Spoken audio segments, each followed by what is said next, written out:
Good morning, Andrew Bullock from Big T's Fitness. Have you had a lot of lower back pain recently?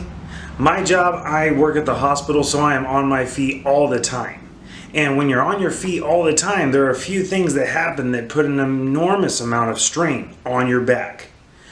I've developed a few different ways, a few little tricks and tweaks that you can do quickly and efficiently to make sure that that back gets loosened up so it doesn't stay tight and cause injury somewhere else in your body.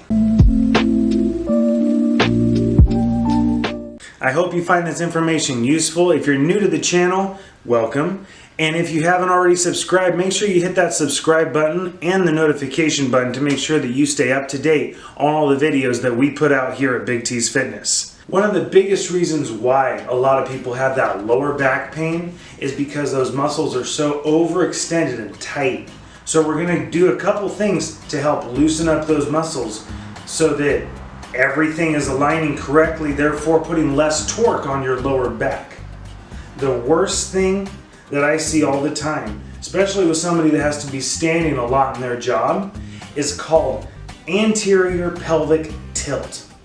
So your pelvis is supposed to be flat and stable because it's right here, it's stabilizing your shoulders, all that stuff.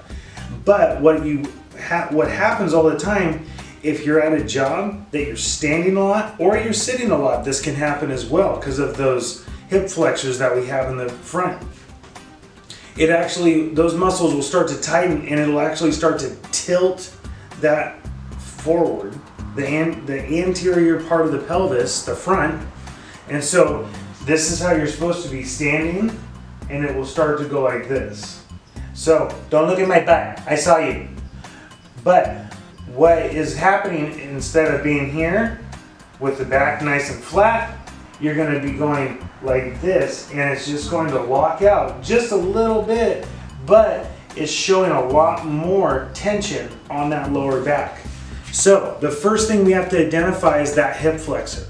What we want to do is we want to stretch it really well so that it will start to release back and allow that pelvis to tilt up a little bit, to level out. One of the best movements you can do to stretch out the hip flexors that we have, you just get into a lunging position.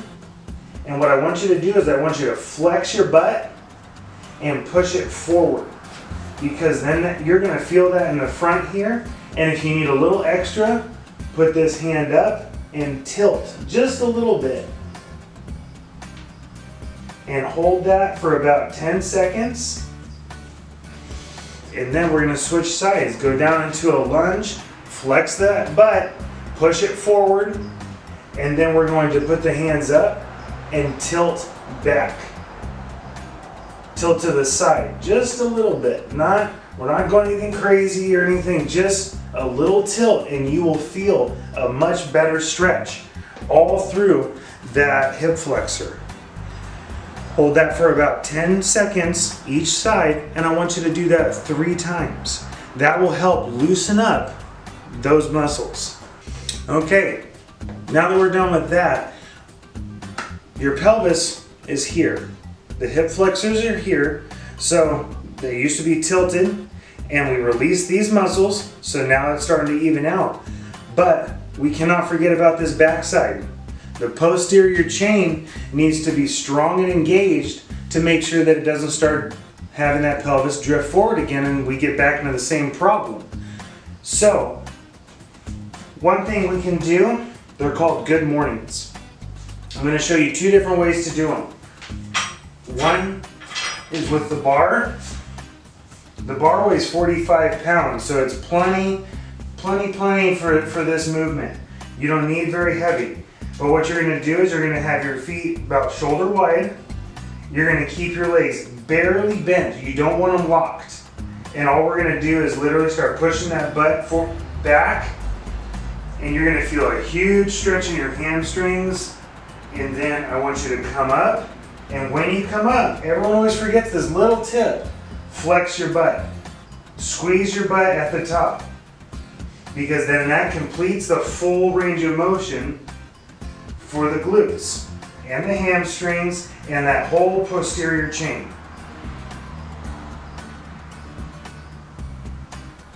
So I want you to do 3 sets of 10 with those. And if you're not able to get to a bar, that's okay. I have just single dumbbells. So these are my Power Block 50s. I love these things, they're awesome.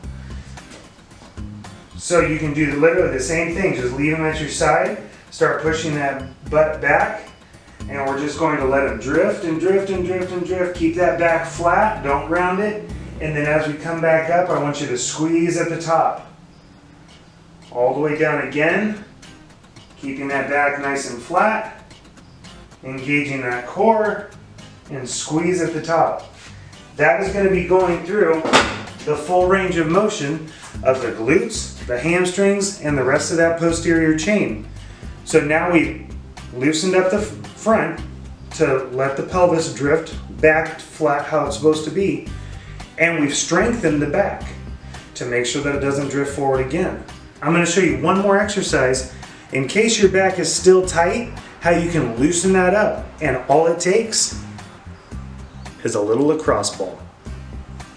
Hi. You come here often? Stay focused, sorry. So, there are going to be 2 movements we're going to do. Both of them are with the lacrosse ball, but one of them you're going to need a bench or a couch, anything like that. This will help. So what I want you to do is I want you to lay on your back, put your feet right up on the couch, get the lacrosse ball, and here's your spine. I want you to put the ball, here's your spine. I want you to put the ball on the side of the spine. I cannot reiterate that enough. Not on the spine. Put it right on the spine, and I want you to inhale, and as you exhale, I want you to push down onto the ball.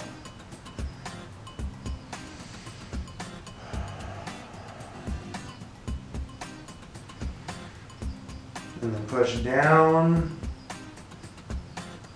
I want you to do that 5 times.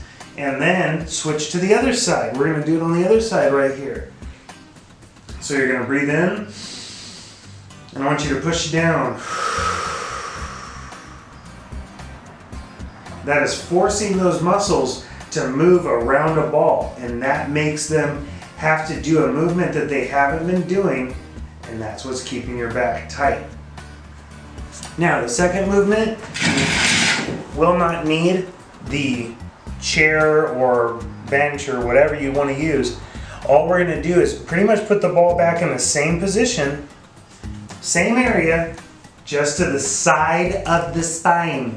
I've seen so many people put it on their spine, and you don't want to do that. You bend one leg, you straighten the other leg. You straighten the side, you straighten the leg to the side of where you have the lacrosse ball. So it's on my left side, so I'm straightening my left leg. So what you're going to do is you're going to inhale, and as you exhale, bring that leg up. And that will also trigger muscles to move around that ball. And since you're forcing the muscles to move around a barrier, you're stretching them out. You're forcing them to go longer than they've normally gone. And I want you to do 5 on each side. So we did a couple on that side. Now it's underneath my right side, so I'm going to straighten my right leg. Bend this left leg, inhale, and exhale, and bring that leg up. As you exhale,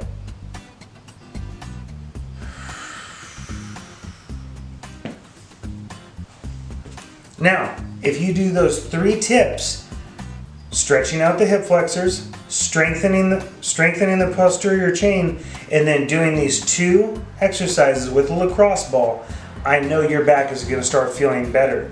And once it feels better, do not stop doing it. You need to still continue to stretch out those hip flexors, strengthen that posterior chain. These 2 exercises are mainly just for pain relief if your back will not loosen. All right, I hope the information that you got here today was useful. If you haven't already subscribed, make sure you subscribe to the channel. Hit that notification button. If this was useful for you, give me a thumbs up so that I know that you like this video. I look forward to seeing you on our next video. Have a great day.